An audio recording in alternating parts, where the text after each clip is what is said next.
My father kicked me out of his own wedding because the bride said she didn't want losers at the party. Looking back now, I can pinpoint the exact moment my life became someone else's story. I was 35 years old, sitting in my living room on a Tuesday evening after work, feeling pretty damn good about where I'd landed in life. I'd just finished paying off a major chunk of my mortgage on this 3-bedroom ranch-style house that I'd bought 2 years earlier.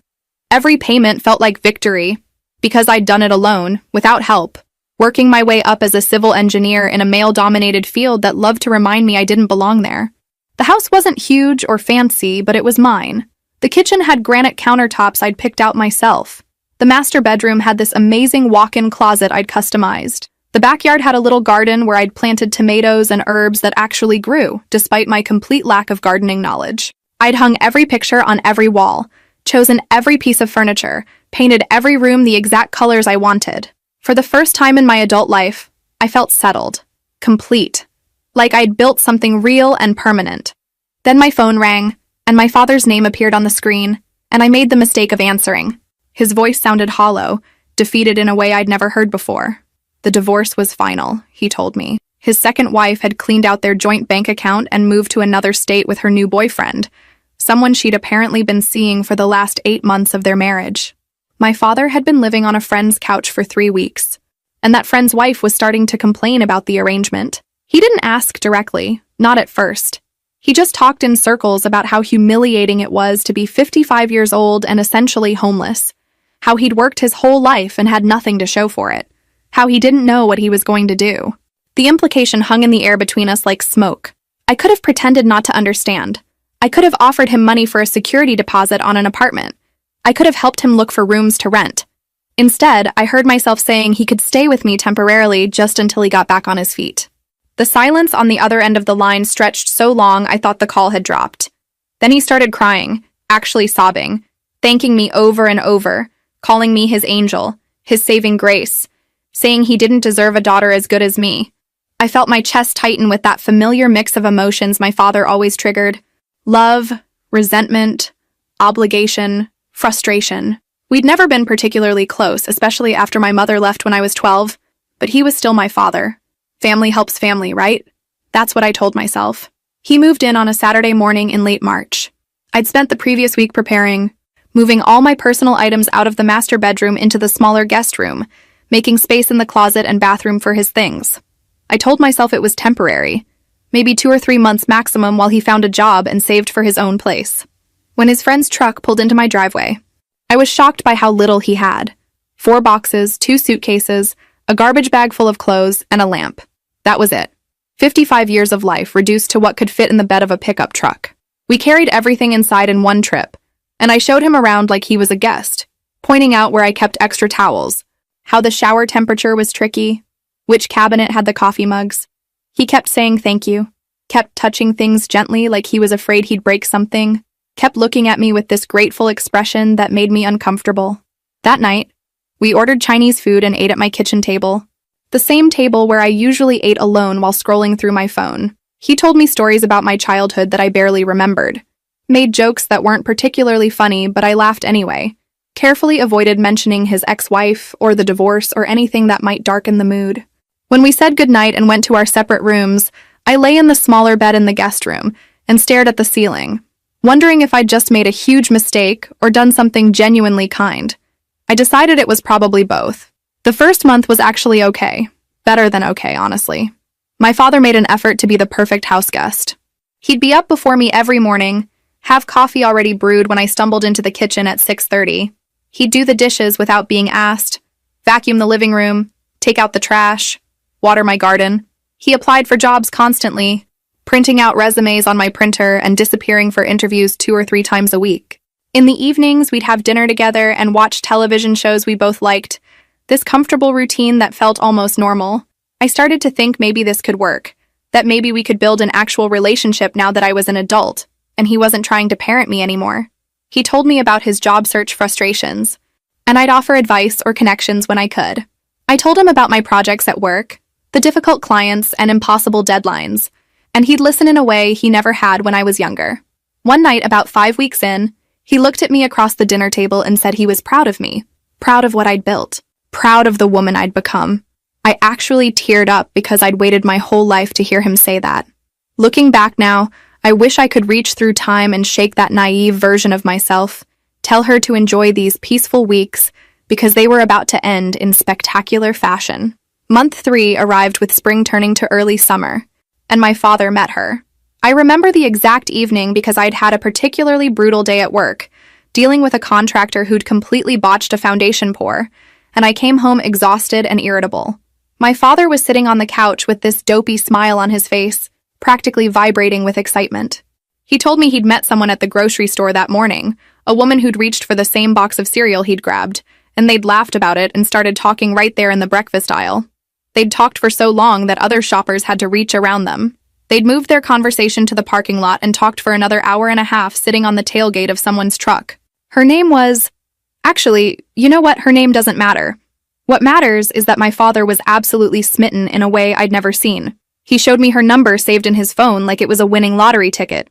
He told me she was 42, worked in retail until recently, had the most beautiful laugh, loved the same classic rock bands he did, and made him feel like he was 25 again. I was happy for him, genuinely. He'd been so depressed after his divorce, and seeing him excited about something was nice.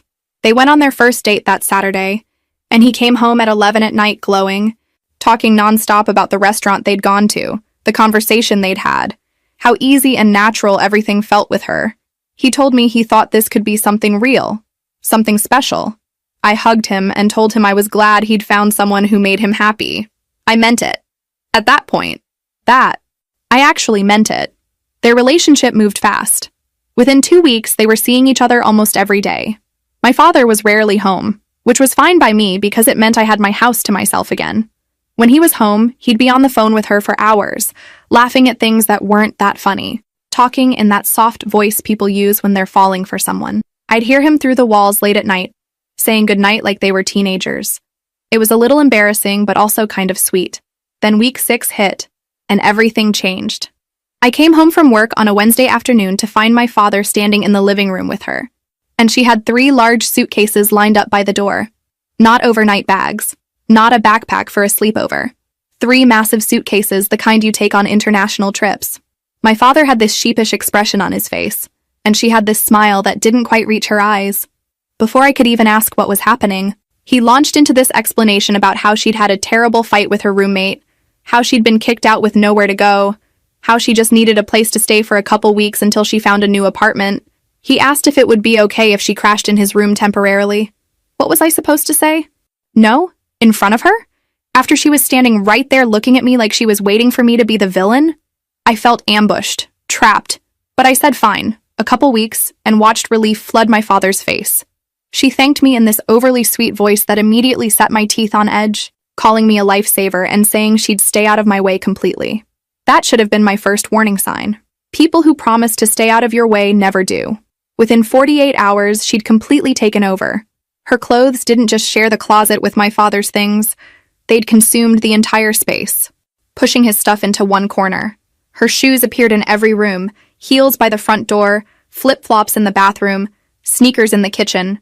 Her toiletries spread across the bathroom counter like an invading army. 17 different bottles of hair products, 9 makeup palettes, 4 hair straighteners and curling irons, an entire collection of nail polish that took up the drawer I'd been using for first aid supplies.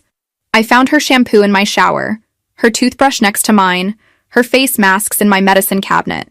She rearranged my living room furniture because the couch looked better facing the other direction. She reorganized my kitchen cabinets because I had things in illogical places.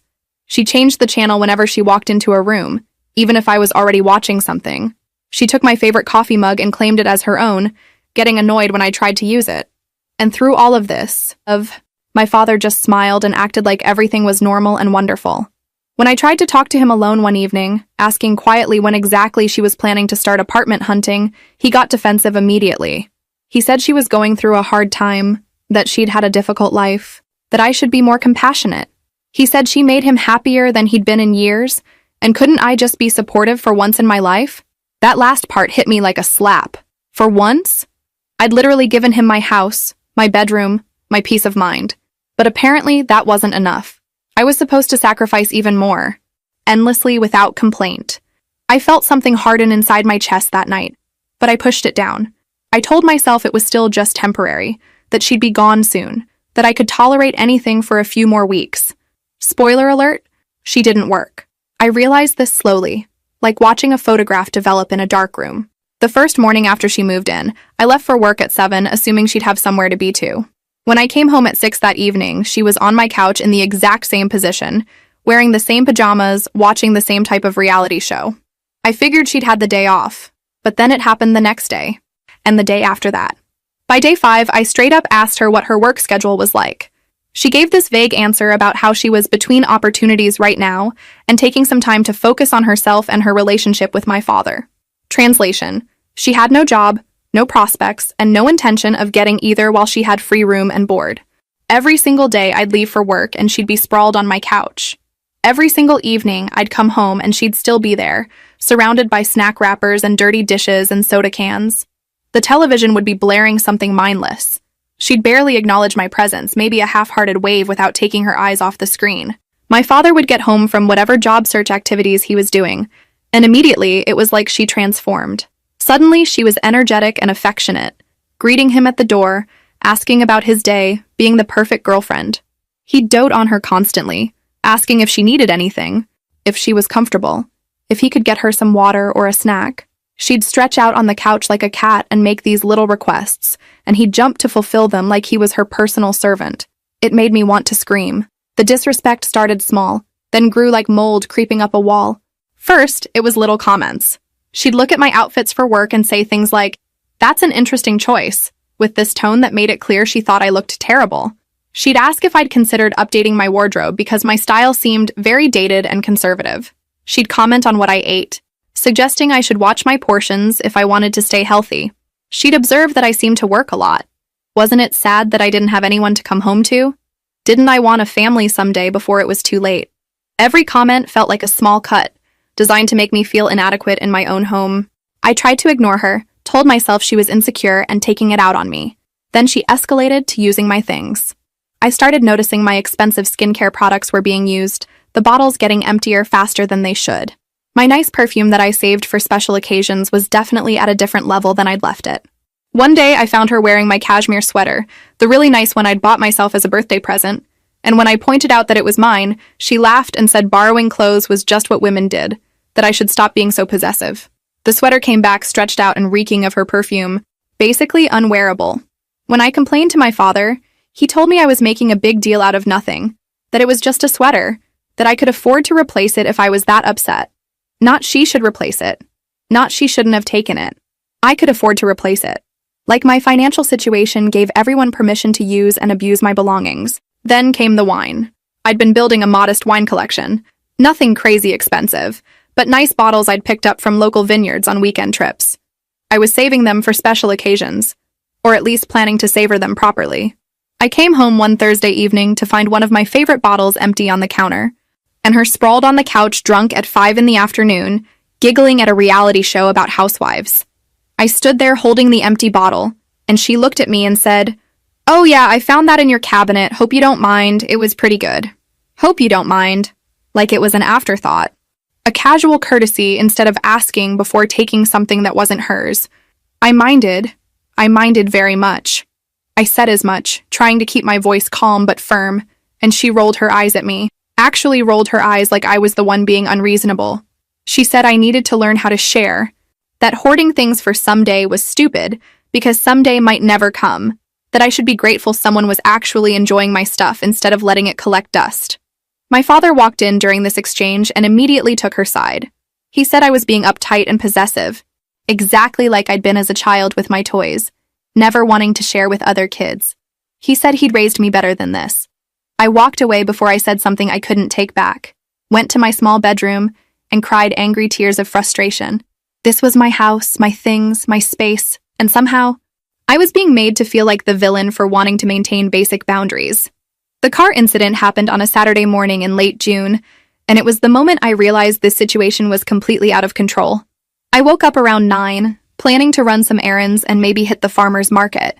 I pulled on jeans and a t-shirt, grabbed my keys from the hook by the front door, and walked outside to find my driveway empty. Just bare concrete where my car should have been. My first thought was that it had been stolen, and I felt panic rise in my throat as I pulled out my phone to call the police. Then I decided to check with my father first in case he'd moved it for some reason. I found him in the kitchen making breakfast, and when I asked if he knew where my car was, he barely looked up from the stove. He said his girlfriend had taken it to run some errands, said it casually like this was completely normal and expected. She'd taken my car, without asking, without even telling me, just walked into my house, grabbed my keys like they were hers, and drove away in my vehicle.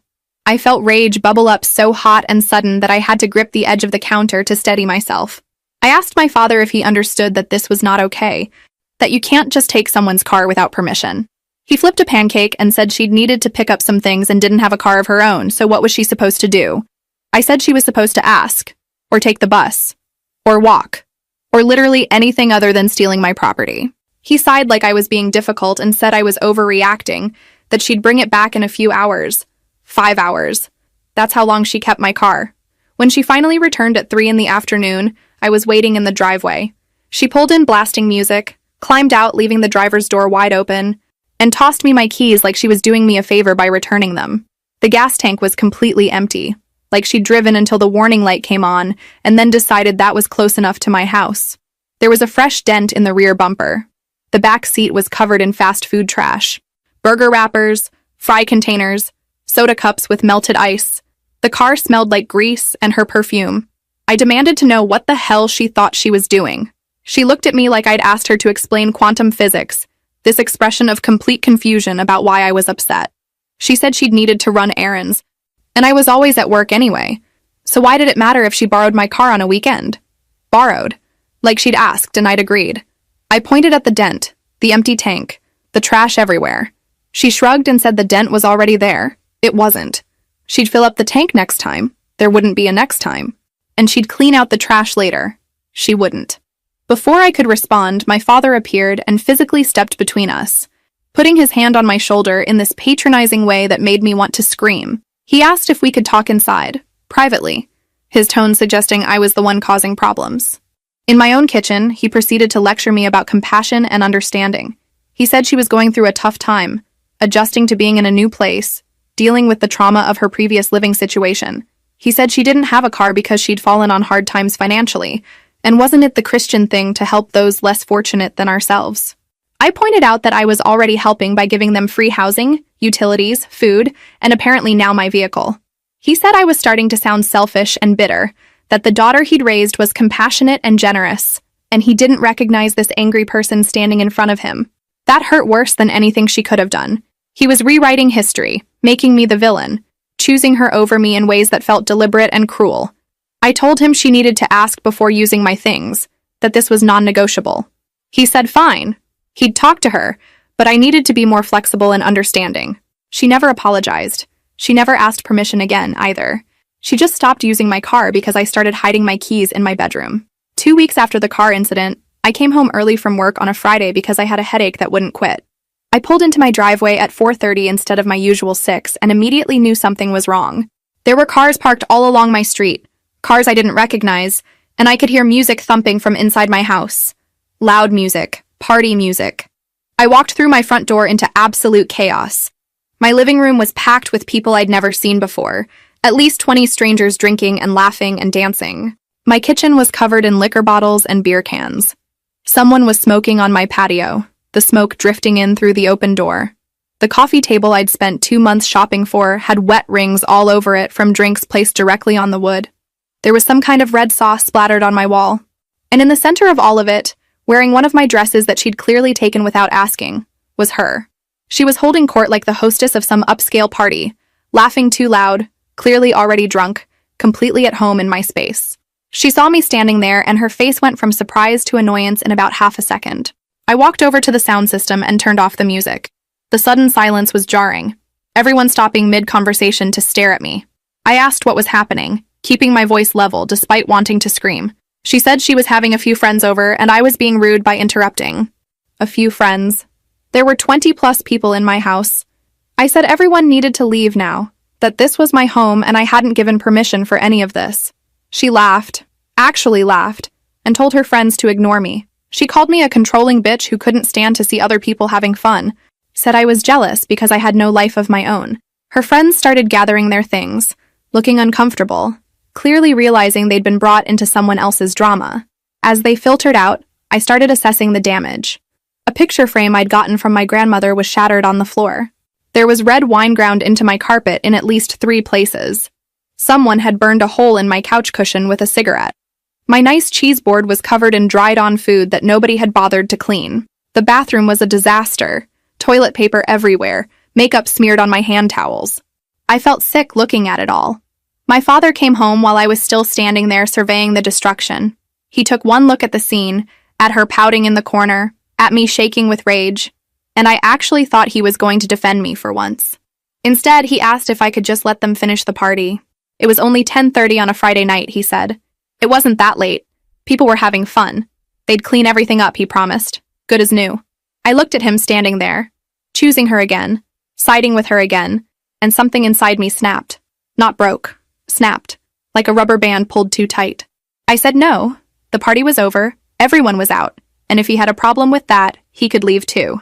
He looked shocked, like he couldn't believe I was standing up to him. She jumped in immediately, getting in my face, screaming about what a miserable person I was, how I was just bitter because I was alone and nobody wanted me. She said I should be grateful they even lived there because otherwise I'd be just another sad single woman rattling around in an empty house. My father put his arm around her, comforting her like she was the victim in this situation.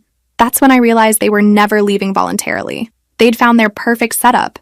Free housing, no responsibilities, someone to use and abuse who kept forgiving them.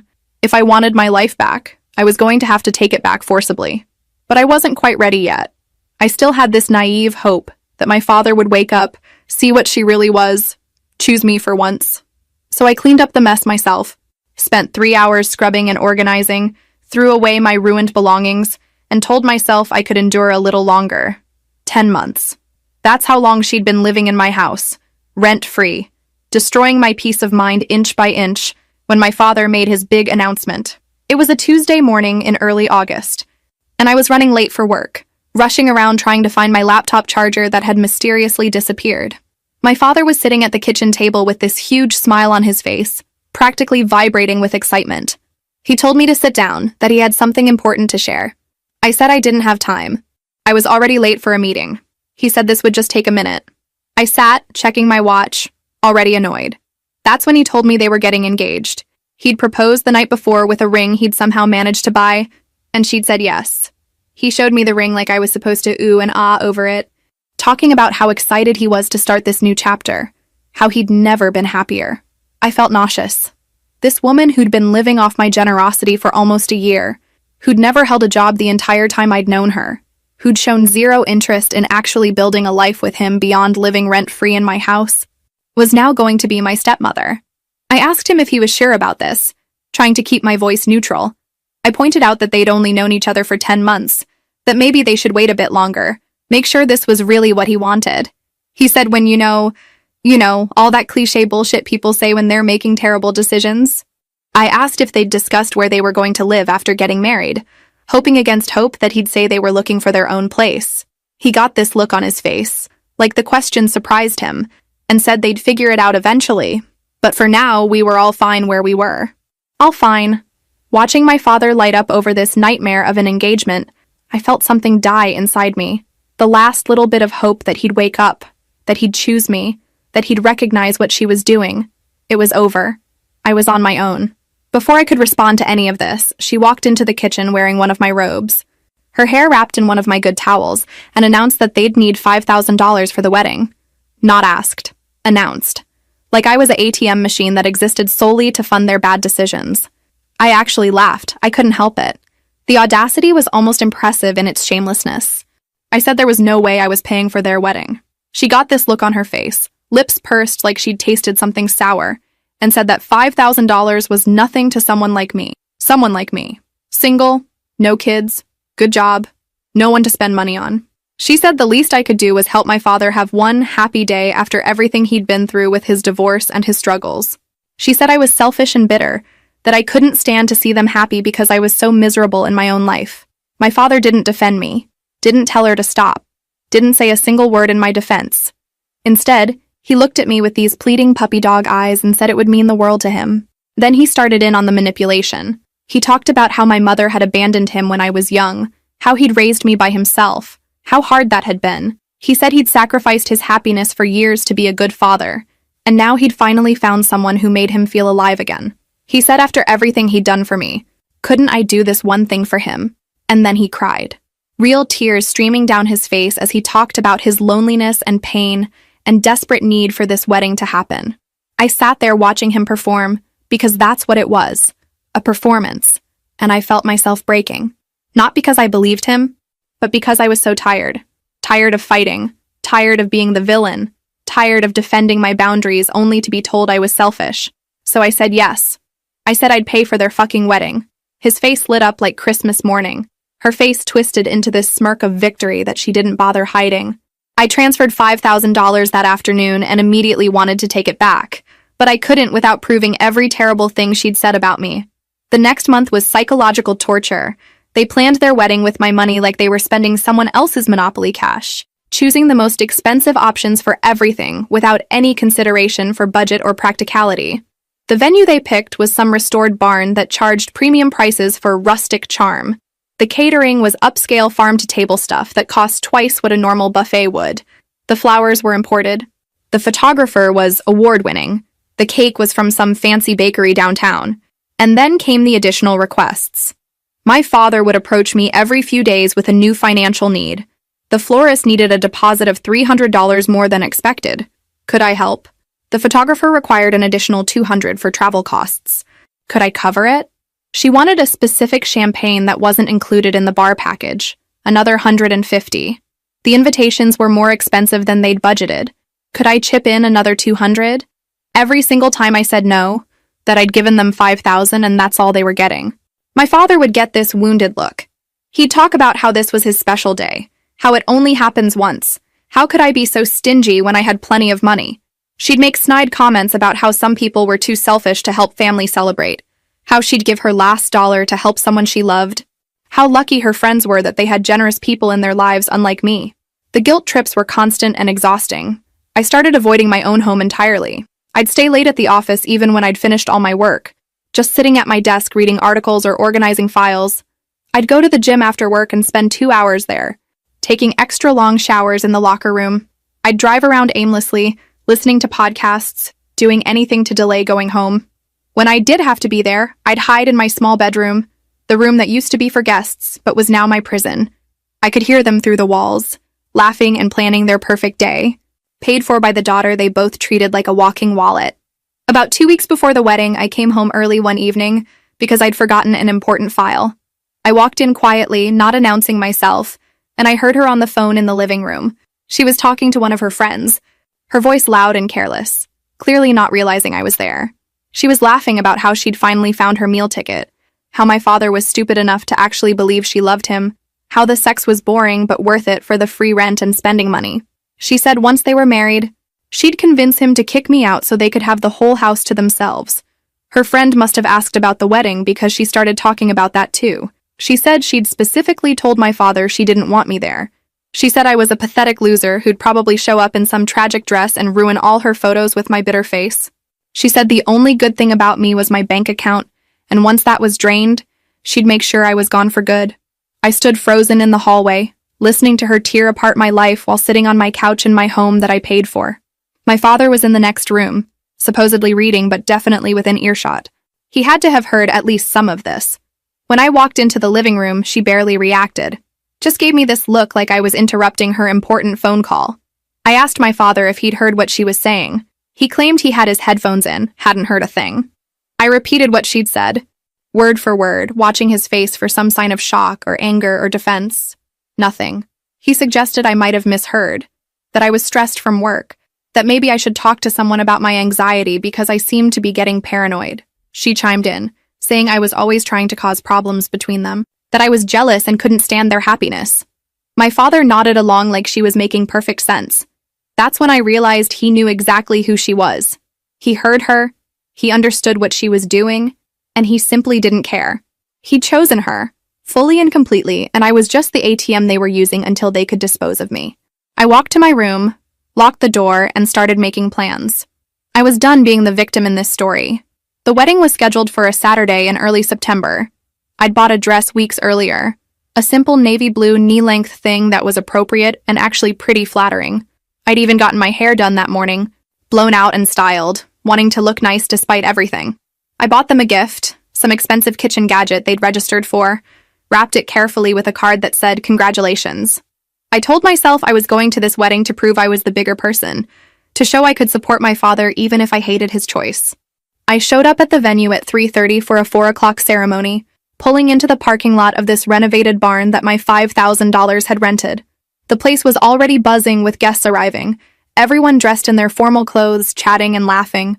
I walked into the main building carrying my gift, and a woman in a black suit with a tablet approached me immediately. She introduced herself as the event coordinator and asked for my name to check me in.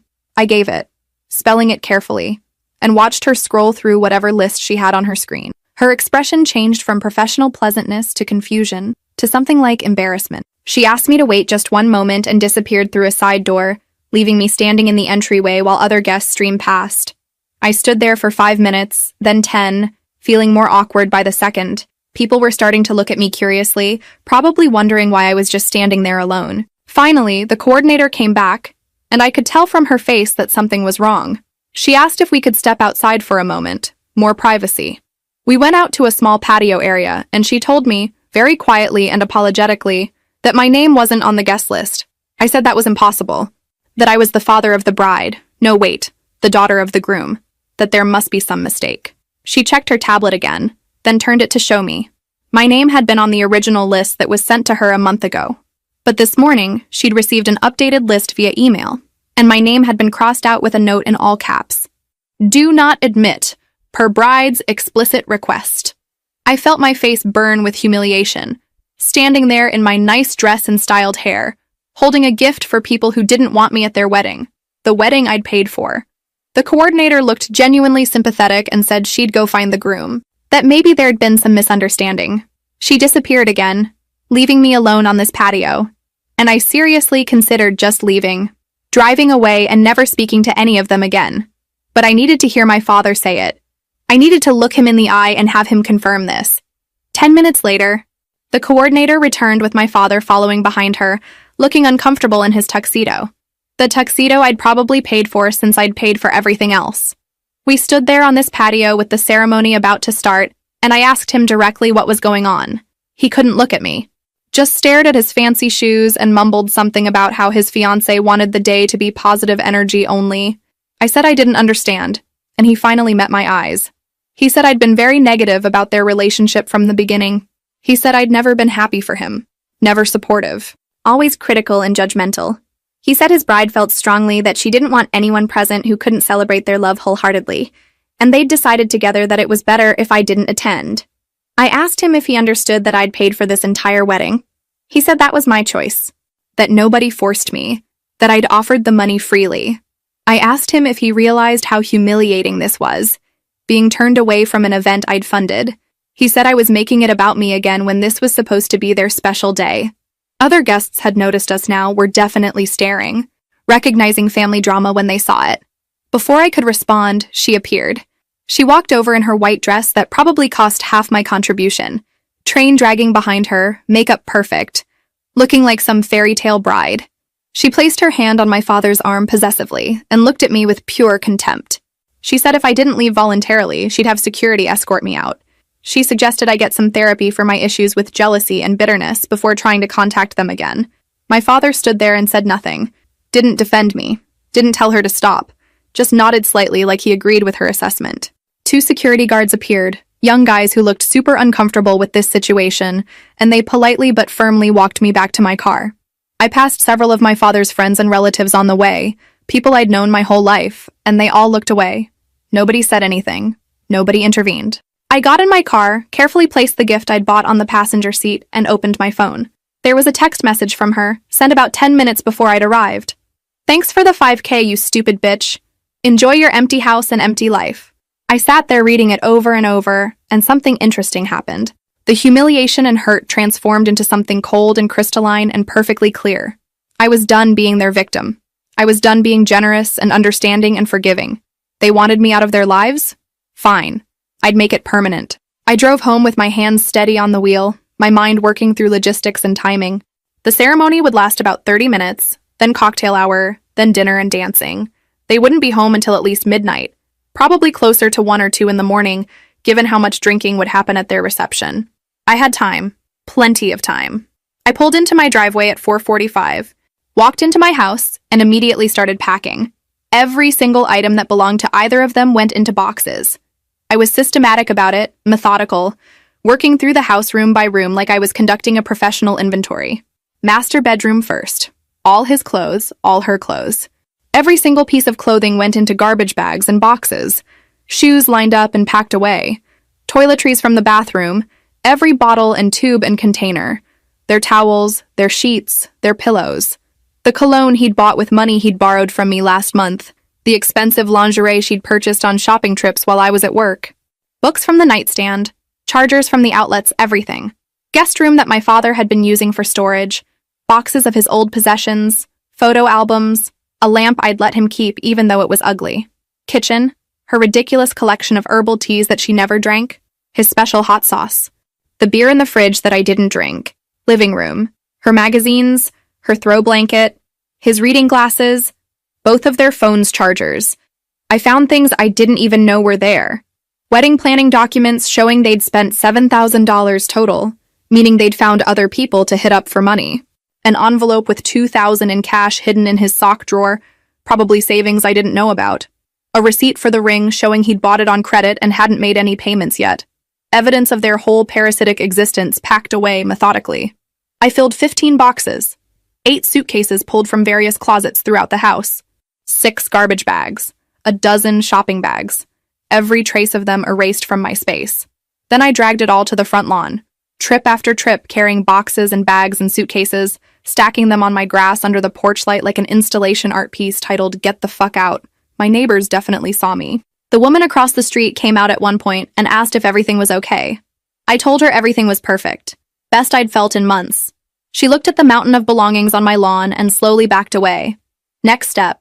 Locks. I found a 24-hour locksmith service online and called them. The guy on the phone said they could come out, but it would be an emergency service fee, double the normal rate. I told him I didn't care about the cost. I needed someone there as soon as possible. He showed up 45 minutes later, this older guy with a tool belt and a knowing look on his face like he'd seen this type of situation before. He changed every lock in the house. Front door, back door, side door to the garage, even the window locks. He gave me 5 sets of new keys and took the old locks with him when he left. The whole thing took about 90 minutes and cost me $600, worth every penny. By 11:45, I had a house full of new locks and a lawn full of their belongings. I made myself tea, sat in my reclaimed living room, and waited. They arrived around 12:30, and I heard them before I saw them. Her high-pitched, drunk laugh, his loud off-key singing, car doors slamming, the stumbling walk up the driveway. Then silence. I imagined them standing there, staring at the mountain of their possessions scattered across my lawn, trying to process what they were seeing. Then yelling. My father's voice shouting my name, angry and panicked, her screeching something I couldn't make out. I heard him trying his key in the lock, trying it again and again like it would suddenly work through force of will. More yelling, pounding on the door, her kicking something, probably one of the boxes. I sat in the dark living room sipping my tea, feeling calmer than I had in months. After about 10 minutes of this, I stood up, turned on the porch light, and walked to the front door. I opened it with the chain lock engaged, just enough to see them, but not enough for them to force their way in. My father's face was red and sweaty, his bow tie hanging loose, his tuxedo jacket rumpled and stained. His new wife stood behind him in her wedding dress, makeup smeared down her face, holding her shoes in one hand and using the other to steady herself against the doorframe. They were both clearly drunk, swaying slightly, and they started talking at once. Him demanding to know what I thought I was doing. Her threatening to call the police. Him saying I couldn't just lock them out. Her screaming about how this was illegal. I waited until they both ran out of breath. Then I spoke very quietly so they'd have to stop shouting to hear me. I said they'd made their position very clear this afternoon. They didn't want me in their lives. They didn't value my presence. They didn't respect my contribution to their special day. So I was simply returning the favor. They were no longer welcome in my home. I'd packed their belongings carefully. Nothing was damaged. Everything they owned was right there on the lawn. And I suggested they figure out their living arrangements quickly because I was going to bed. My father's expression changed from anger to genuine panic. He asked where they were supposed to go. I said that wasn't my problem anymore. He started crying, those same manipulative tears he'd used on me so many times before, saying I couldn't do this, that he was my father, that family doesn't abandon family. I looked him directly in the eyes and told him he'd abandoned me first, at my most humiliated, in front of everyone I knew, after I'd given him everything. His new wife pushed forward, trying to force the door open, screaming that this was illegal, that they had tenant rights, that she'd sue me for everything I had. I told her very calmly that my father had never paid rent, had never signed a lease, and was legally considered a guest in my home. Guests can be asked to leave at any time. I'd confirmed this with my lawyer friend that afternoon while they were at their reception. She threatened to break down the door. I reminded her there were security cameras recording everything, and breaking and entering was a crime. She called me every name you can think of, really creative stuff, while my father just stood there crying. I told them both to have a nice life and closed the door. Locked it. Chain, deadbolt, the works.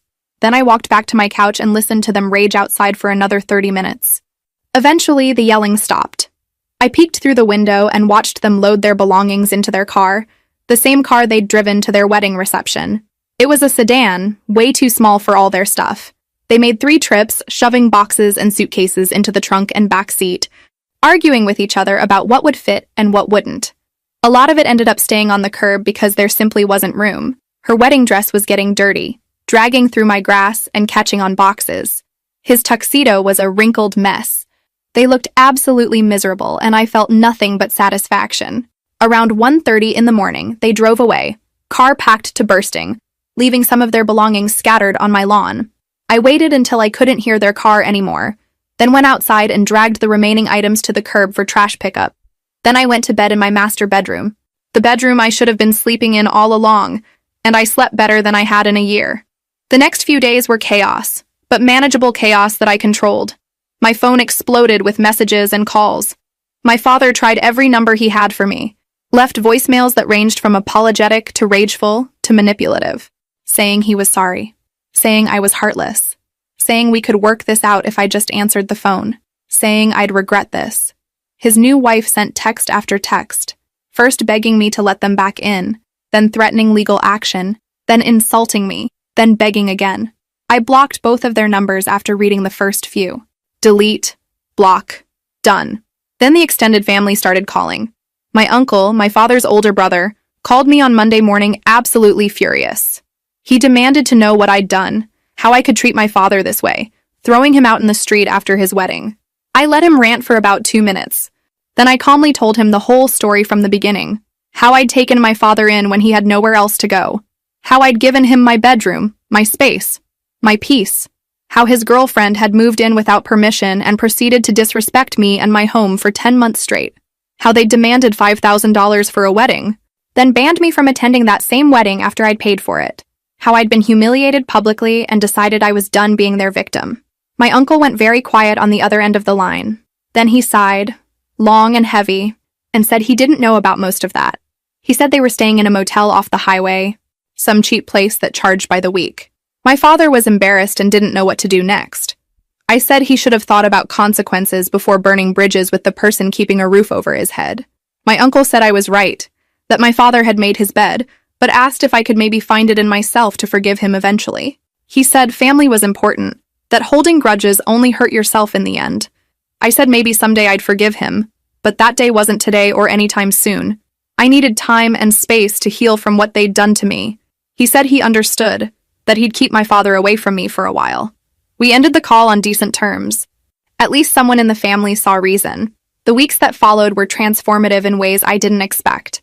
I reclaimed my house completely, room by room, making it mine again. I deep cleaned everything, scrubbing away traces of their presence. I bought new sheets and towels in colors I actually liked. I redecorated the master bedroom, finally hanging artwork I'd been storing in the garage. I turned the smaller guest room into a proper home office, setting up my desk by the window with a view of the garden. I threw out the couch with the cigarette burn and bought a new one, a comfortable sectional I'd wanted for years. I repainted my kitchen a warm yellow color that made me happy every time I walked in. I replaced all the dishes they'd chipped and broken. I restocked my wine collection, this time keeping it in my bedroom where nobody could touch it. Each change felt like reclaiming a piece of myself I'd lost. I started going out again, accepting invitations to dinners and parties I'd been declining for months because I didn't want to leave them alone in my house. I reconnected with friends who'd noticed I'd withdrawn and were happy to have me back. I went on a few dates with guys from dating apps, nothing serious, but it felt good to remember I was a person with a life beyond being my father's caretaker and wallet. Work improved dramatically because I wasn't constantly stressed and distracted. I got promoted to senior engineer after successfully completing a major project. My boss said I seemed more focused and energized than I had in months. I told him I'd made some changes in my personal life that freed up a lot of mental space. He said whatever I was doing, I should keep doing it. About 8 weeks after the wedding, my uncle called again. He said he thought I should know that my father's marriage had fallen apart. I wish I could say I was surprised, but I absolutely wasn't.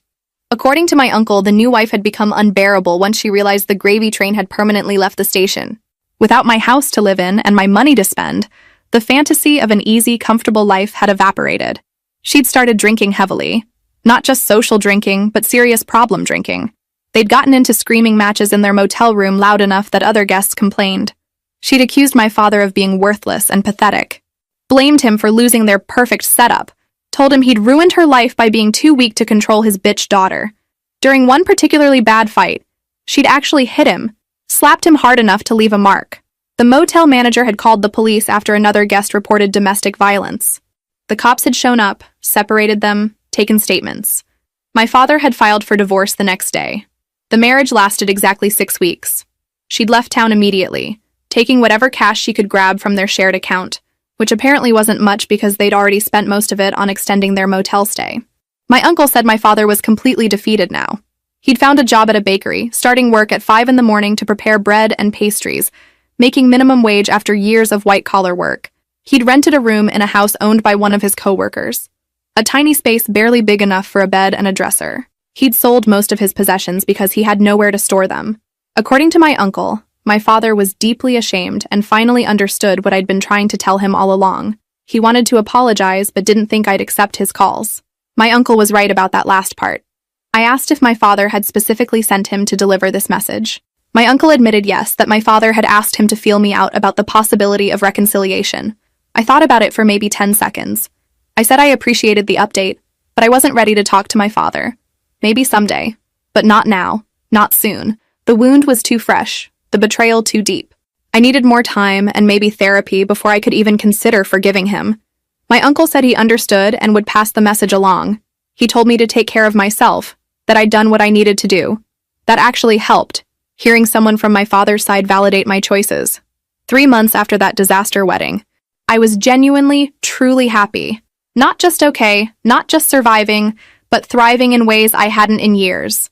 I'd started taking a pottery class on Thursday evenings at a local art studio, something I'd always been curious about but never made time for. Turns out I'm actually pretty good at it.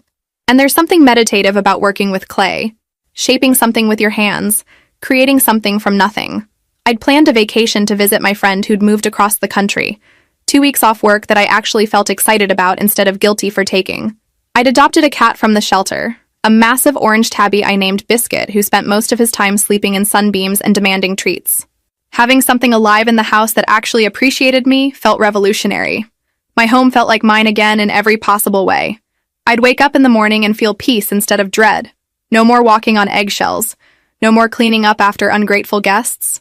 No more wondering what fresh hell would greet me when I walked through my front door at the end of the day. No more being treated like a servant or an ATM in my own house. Just me, my space, my rules, my peace. Did I think about my father sometimes? Yes. Did I wonder how he was doing? Occasionally. Did I feel guilty? Sometimes late at night I'd feel a pang of something like regret. But then I'd remember standing in that wedding venue lobby, being told I wasn't welcome at an event I'd paid for, being humiliated in front of people I'd known my whole life, and the guilt would fade away like smoke. He'd made his choices. Multiple choices, over and over. Consistently choosing her over me, choosing comfort over integrity, choosing manipulation over honesty. He'd watched her disrespect me for months and said nothing. He'd demanded my money while giving me nothing but grief in return. He'd allowed me to be publicly humiliated and stood by silently while it happened. Those were his decisions, his choices, his actions, and he was living with the consequences just like I was living with mine. The difference was, my consequences had led to freedom, self-discovery, and genuine happiness. His had led to a failed marriage, a minimum wage job, and a rented room. I didn't take pleasure in his suffering. I'm not that petty. But I also didn't regret my actions. I'd protected myself finally, after months of being too generous, too forgiving, too understanding for my own good. And that felt like exactly the right thing to have done. Some people might think I was too harsh. That family deserves second chances. That I should have been more patient, more forgiving, more accommodating. Maybe they're right. Maybe in some alternate universe there was a better way to handle all of this. But those people didn't live through what I lived through. They didn't spend 10 months watching their home get invaded, their belongings stolen, their boundaries trampled. They didn't hear the woman their father planned to marry call them a pathetic loser behind their back. They didn't stand in that lobby wearing a dress they'd carefully chosen, holding a gift they'd thoughtfully selected, only to be told they weren't welcome at a wedding they'd funded. They didn't experience the specific humiliation of being escorted out by security while relatives watched in silence. So those people can have their opinions, and I can have mine. I've made my peace with what happened. My father knows where I am if he ever becomes someone worth reconciling with. Someone who's done actual work on himself. Someone who understands what he did wrong and takes real responsibility for it. Until that happens, if it ever happens, I'm living my life on my own terms. I'm enjoying my space. I'm building friendships and pursuing hobbies and focusing on career goals. I'm learning that sometimes the most generous thing you can do for yourself is set boundaries and stick to them, even when it hurts. Even when people call you selfish. Even when it means severing relationships you thought were permanent. I'm learning that protecting your peace isn't cruel, it's necessary. And I'm learning that sometimes family doesn't mean unconditional forgiveness for unforgivable behavior. Sometimes it just means knowing when to walk away. Knowing when